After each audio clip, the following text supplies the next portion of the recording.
So hello students. तो भाई hope सभी लोग अच्छे ही होंगे।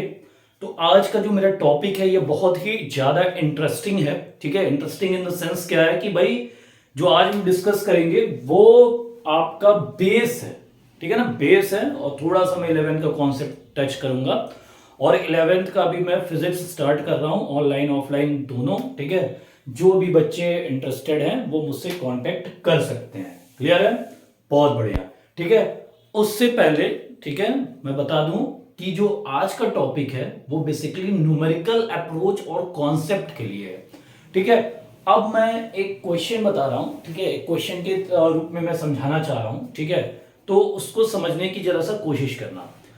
देखो क्या है कि भाई एक क्वेश्चन है। ठीक है, एक क्वेश्चन ये है कि भाई एक ऑब्जेक्ट है। ठीक है, एक ऑब्जेक्ट है, मान लेते हैं वो ऑब्जेक्ट ट्रक है हमारा। ठीक है, एक छोटा सा ट्रक है। ठीक है, या कार है, जो भी आप कह लें। उस पे मैंने एक कांस्टेंट फोर्स लगाया। ठीक है, मान लेते हैं 10 न्यूटन का लगाया। ठीक है, 10 न्यूटन का फोर्स मैंने इस पे लगाया। क्लियर है? 10 न्यूटन का फोर्स इस पे लगाया। ठीक है, और भाई ये बॉडी है जिसका मास मान लेते हैं 20 kg है। ठीक है, छोटा मोटा ऑब्जेक्ट है। हमसे पूछ दिया एक्सेलरेशन क्या है। बहुत ही ज्यादा सिंपल क्वेश्चन है, बहुत ज्यादा सिंपल क्वेश्चन है। इससे आसान क्वेश्चन जो है वो ही नहीं सकता। ठीक है ना, हो ही नहीं सकता। क्या फिजिक्स में क्लास 9th के लिए। अब देखो भाई, अच्छा ये क्या है कि भाई इसमें हमको पता है न्यूटन सेकंड लॉ से। ठीक है, कि भैया हम जो है force is equal to mass into acceleration. जो बल होता है, ठीक है, जो बल होता है, ठीक है, वो द्रव्यमान गुणे, ठीक है, क्या होता है भाई, एक्सेलरेशन, त्वरण, उसको बोलते हैं त्वरण। ठीक है, तो F is equal to M into A. यहां तक क्लियर हो गया? बहुत बढ़िया। F is equal to M into A. अब यहां पे अब हम इससे पहले आते हैं। अब देखो भैया क्या है कि ये जो कार है, ठीक है, ये भाई किस पे है? रोड पे ही होगी, रोड पे ही होगी। तो बेसिक कॉन्सेप्ट अब इस पे क्या है, इसी तरह का क्वेश्चन था, थोड़ा सा हार्ड था। ठीक है, तो उसमें बच्चों ने बोला मुझसे कि सर क्या है कि इस पे तो और भी ज्यादा फोर्सेस काम करेंगे। बिल्कुल सही बात है भाई, ग्रेविटेशनल फोर्स, न्यूटन का ग्रेविटेशनल लॉ क्या कहता है कि अगर मान लेते हैं यहाँ पे कोई दूसरा ऑब्जेक्ट है, तो भैया ये भी इस ऑब्जेक्ट पे फोर्स लगाएगा और ये भी इस ऑब्जेक्ट पे फोर्स लगाएगा। मान लेते हैं सामने रेड लाइट है। ठीक है, एक, तो भैया ये भी फोर्स लगा रहा है इस पे, ये भी फोर्स लगा रहा है। क्लियर है? तो भैया ग्रेविटेशनल लॉ, गुरुत्वाकर्षण का जो सिद्धांत है वो यही कहता है कि इस ब्रह्मांड में, ठीक है, हर एक ऑब्जेक्ट, ठीक है, एक वस्तु दूसरे वस्तु पे फोर्स लगाती है, यानी अट्रैक्शन फोर्स लगता है, अट्रैक्शन फोर्स लगता है। तो सर क्यों हम बस इतना ही कंसीडर कर रहे हैं? ठीक है, मैं ये कई बार बताया, इन्होंने कहा भाई और सही बात है भाई, mg, इसका वेट नीचे की ओर भी लग रहा है। बिल्कुल सही बात है। फ्रिक्शनल फोर्स भी लग रहा है, फ्रिक्शनल फोर्स लग रहा है एफ या फिर जो भी कह लो, एफ नहीं कह सकते, फ्रिक्शनल फोर्स एफ या आर या एफ। ठीक है ना, फ्रिक्शनल फोर्स। ठीक है, तो भैया frictional force F frictional force, ठीक है, भी लग रहा है भाई, mg भी लग रहा है, ये भी व्यक्ति लगा रहा है, ये भी व्यक्ति लगा रहा है, और भी जितने ब्रह्मांड में चीजें हैं वो सारी लगा रहा है। तो हम यही फॉर्मूला क्यों यूज कर रहे हैं? ठीक है, तो बेटा एक मैं हमेशा अपने न्यूमेरिकल में कहता हूं, मान लेते हैं आप किसी के घर गए। ठीक है, किसी के घर गए, ठीक है, और उस घर में एक फोटो टंगी है। ठीक है, और उस फोटो में जिसके घर गए उसकी मौसी है। ठीक है, उसकी मौसी है। तो हम ये नहीं कहेंगे कि मौसा बहुत अच्छे आदमी थे। ठीक है, हम ये कहेंगे कि मौसी बहुत अच्छी थी। ठीक है, क्यों? क्योंकि इस फ्रेम में सिर्फ और सिर्फ मौसी है। तो भैया इस फ्रेम में सिर्फ और सिर्फ मौसी है, तो बात किसकी होगी? सिर्फ और सिर्फ मौसी की होगी। ठीक है, ये फ्रेम देख के, फ्रेम का मतलब क्या है, इसके अंदर no external force is acting. ठीक है, कोई भी एक्सटर्नल फोर्स नहीं मान रहा है, यानी कि इसके साथ हम मौसा को नहीं मान रहे हैं। ठीक है, अगर इसका मौसा भी होते तो सिर्फ मौसी और मौसे की बात होती। ठीक है ना, या फिर इनके बच्चे होते तो उनकी बात होती, ठीक है। तो भैया हम कहेंगे कि मौसी बहुत अच्छी थी, ठीक है, यानी बात सिर्फ होगी मौसी की। क्लियर है। तो ये जितना भी हम जो है ये कहानी कह रहे हैं, जितना बोला जा रहा है बस उसी के बारे में सोचेंगे, हम ज्यादा नहीं सोचेंगे, ठीक है, अभी फिलहाल के लिए, ठीक है। तो भैया जब न्यूमेरिकल में यही दोनों डेटा दे रहा है तो हम फ्रिक्शनल फोर्स की बात नहीं करेंगे, हम ग्रेविटेशनल फोर्स की बात नहीं करेंगे, हम जो है ये जो है क्या कहते हैं ये जो रेड लाइट है इसके फोर्स की बात नहीं करेंगे, हम इसके फोर्स की बात नहीं करेंगे, यानी कि हम सिर्फ बात करेंगे जिससे हमारा न्यूमेरिकल सॉल्व हो जाए न्यूटन के सेकंड लॉ से, ठीक है। तो न्यूटन का सेकंड लॉ यही है, तो फोर्स है 10 न्यूटन, ठीक है। मास क्या है भाई, मास 20 है और एक्सेलरेशन a है, तो a इज इक्वल टू 10/20, ठीक है। तो 0 0 कट गया, तो 0.5 मीटर पर सेकंड स्क्वायर, ठीक है। बस इतना सा ख्वाब है, तो क्लियर हो गया। तो ये बात नहीं भूलना है, ठीक है।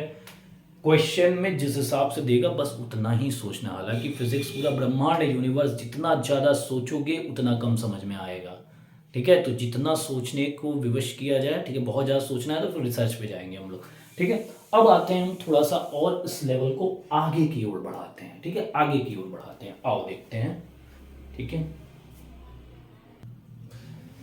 ठीक है बच्चों, तो अब हम थोड़ा सा अप जा रहे हैं, ठीक है, 11th का एक टॉपिक टच करते हैं, ठीक है, और है बहुत आसान, ये 9th में भी आपको जानना चाहिए, कोई प्रॉब्लम नहीं है, ठीक है। फ्रेम ऑफ रेफरेंस, ठीक है, फ्रेम ऑफ रेफरेंस, ठीक है, फ्रेम ऑफ रेफरेंस। अब ये फ्रेम ऑफ रेफरेंस क्या होता है, ठीक है। तो अगर मैं बात करूं कि फ्रेम ऑफ रेफरेंस क्या होता है, तो इसमें क्या है भाई, ये टोटली डिपेंड अपॉन ऑब्जर्वर, ठीक है। ये ऑब्जर्वर पे डिपेंड करता है कि वो क्या चीज ऑब्जर्व कर रहा है और वो अपने आप को सराउंडिंग के अकॉर्डिंग फिक्स कर लेता है एक जगह, ठीक है ना।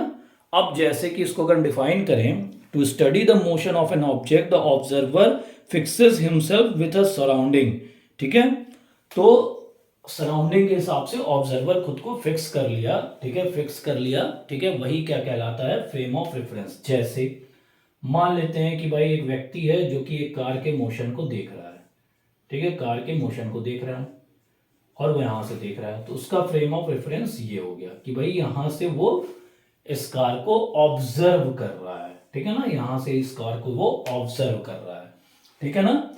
तो फ्रेम ऑफ रेफरेंस अपने हिसाब से चुना जा सकता है, ये ऑब्जर्वर पे टोटली डिपेंड करता है, ठीक है। अब देखो फ्रेम ऑफ रेफरेंस दो तरीके के होते हैं, ठीक है, inertial frame of reference, inertial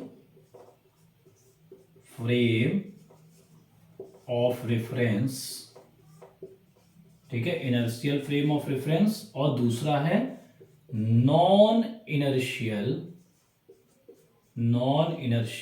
frame of reference, ठीक है, रेफरेंस, ठीक है, यानी कि जड़त्वी, इसको जड़त्वी कहते हैं, इसको अजड़त्वी कहते हैं। अब देखो इसको बड़ा ही आसान, अगर कोई पूछता है what is inertial frame of reference, ठीक है, और what is non inertial frame of reference, ठीक है, तो भाई इनर्शियल फ्रेम ऑफ रेफरेंस का मतलब क्या है कि बॉडी या ये इंपॉर्टेंट है, इसको याद रखना, बॉडी या तो रेस्ट पे है, बॉडी या तो रेस्ट पे यानी विरामावस्था में है, या फिर यूनिफॉर्म मोशन में है, ठीक है, यूनिफॉर्म मोशन में वो है बॉडी, ठीक है। तो या तो बॉडी रेस्ट पे है या तो बॉडी यूनिफॉर्म मोशन में है, तो अगर बॉडी रेस्ट पे है या फिर यूनिफॉर्म मोशन में है, ठीक है, तो बेटा एक्सेलरेशन क्या होगा, एक्सेलरेशन 0 होगा, क्लियर है, एक्सेलरेशन क्या होगा, 0 होगा। यानी कि हम कह सकते हैं इनर्शियल फ्रेम ऑफ रेफरेंस वो फ्रेम ऑफ रेफरेंस है, ठीक है, जिसमें एक्सेलरेशन 0 होता है, यानी कि त्वरण क्या होगा, 0 होगा। तो अगर एक्सेलरेशन 0 होगा तो वो कहलाएगा इनर्शियल फ्रेम ऑफ रेफरेंस, ठीक है। अब ठीक उसी का उल्टा भाई, non inertial frame of reference वो फ्रेम ऑफ रेफरेंस होता है जिसमें एक्सेलरेशन 0 नहीं होता है, क्लियर है, जिसमें एक्सेलरेशन जीरो नहीं होता है। क्लियर है? बहुत बढ़िया।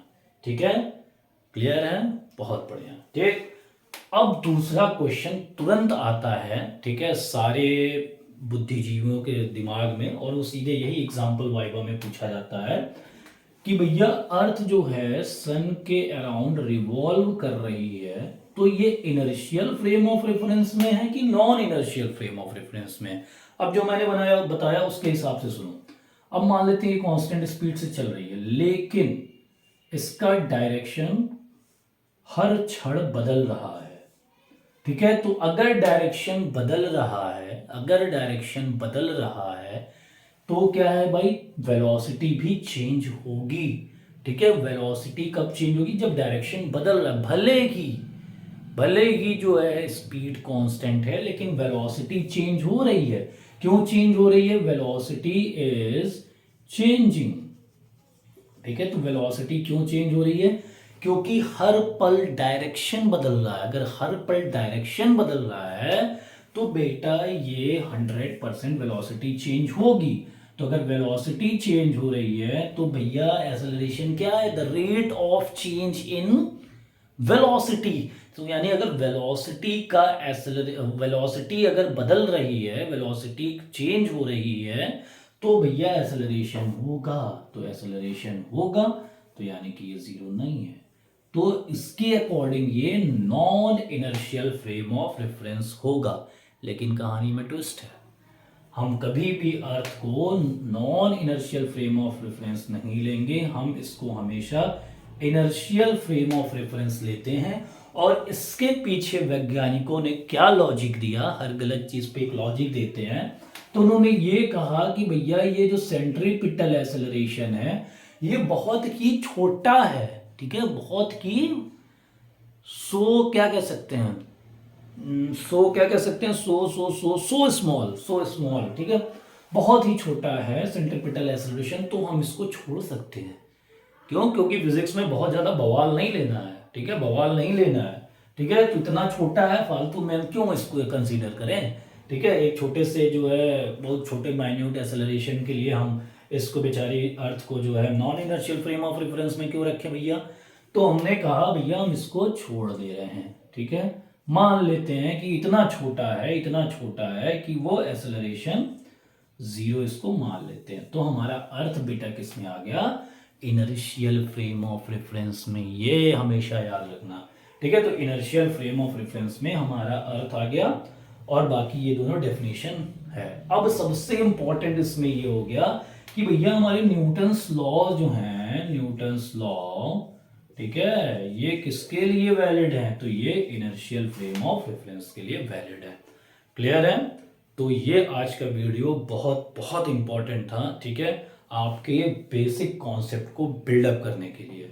ठीक है, तो ये जितना आज बताया ये कभी मत भूलना, भले ही फिजिक्स पढ़ना या ना पढ़ना। Okay okay class, thank you. तो भैया चैनल को सब्सक्राइब, शेयर और लाइक कर लेना सबके साथ। ठीक है, खुद भी करना, अपने दोस्तों, फैमिली और सबसे कराइए। ठीक है, क्योंकि सास भी कभी बहू थी। Okay, thank you.